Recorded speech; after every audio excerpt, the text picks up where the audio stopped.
নমস্কার বন্ধুরা, আমি আবারও চলে আসলাম আপনাদের সাথে আরও একটি নতুন রেসিপি শেয়ার করতে। আপনারা তো চিংড়ি মাছ অনেকভাবেই খেয়েছেন। আজকে আমি বেগুন আলু দিয়ে চিংড়ি মাছ বানাবো, সেটাই আপনাদেরকে আজ শেয়ার করব। প্রথমেই আমি চিংড়ি মাছগুলো পরিষ্কার করে ধুয়ে নিয়েছি। এবার এর মধ্যে সামান্য লবণ দিয়ে দেব,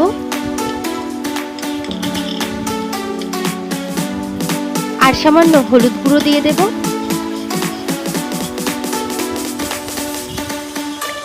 ভালোভাবে লবণ আর হলুদটাকে মাখিয়ে নেব। অন্যদিকে তেল গরম করে নিয়েছি, ওর মধ্যে চিংড়ি মাছগুলোকে দিয়ে ভালোভাবে ভেজে নেব।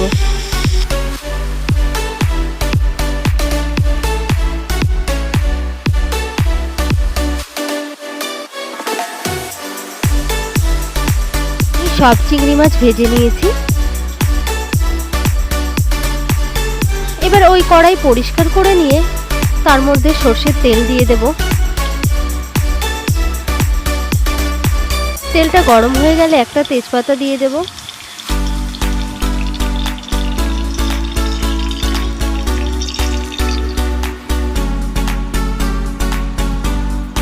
এবার সামান্য গোটা জিরে দিয়ে দেব।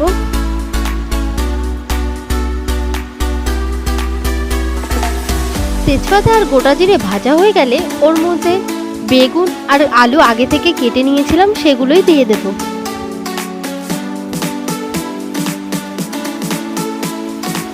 বেগুন আর আলুকেও হালকা ভেজে নেব।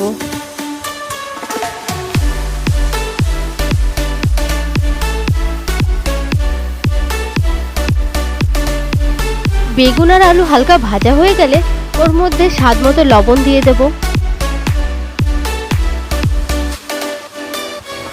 সামান্য হলুদ গুঁড়ো দিয়ে দেব।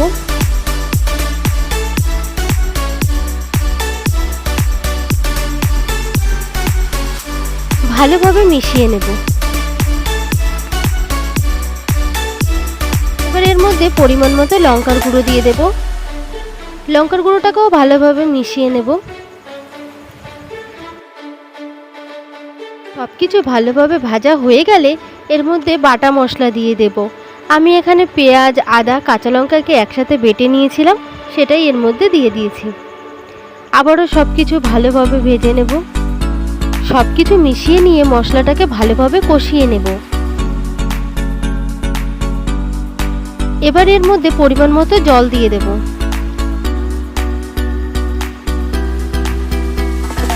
জলটাকে ভালোভাবে ফুটিয়ে নেব।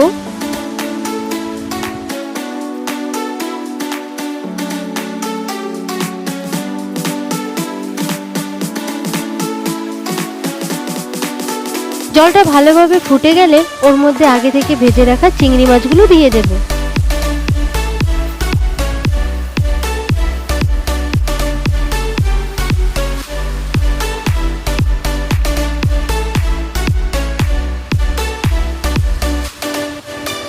সবকিছু ভালোভাবে মিশিয়ে নেব।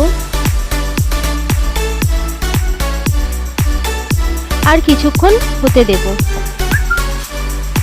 আমি এর মধ্যে ভাজা মশলা বাটা দিয়ে দেব। আমি এখানে গোটা ধনে, গোটা জিরে, তেজপাতা আগে থেকে ভেজে নিয়েছিলাম, সেটাই এর মধ্যে বেটে দিয়ে দিয়েছি। আবারও সবকিছু ভালোভাবে মিশিয়ে নিয়ে হতে দেব।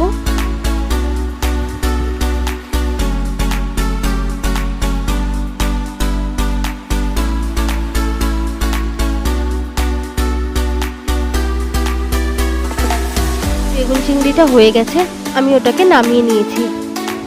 কেমন হয়েছে বন্ধুরা অবশ্যই কমেন্ট করে জানাবেন। আমি একদমই সিম্পলভাবে বানিয়েছি। ভিডিওটা ভালো লাগলে অবশ্যই লাইক, শেয়ার, সাবস্ক্রাইব করে দেবেন, আর পাশে থাকা বেল আইকনটিও ক্লিক করে দেবেন, যাতে পরবর্তী কোনো রেসিপি শেয়ার করার সাথে সাথে আপনাদের কাছে লিঙ্কটি পৌঁছে যায়। Thank you.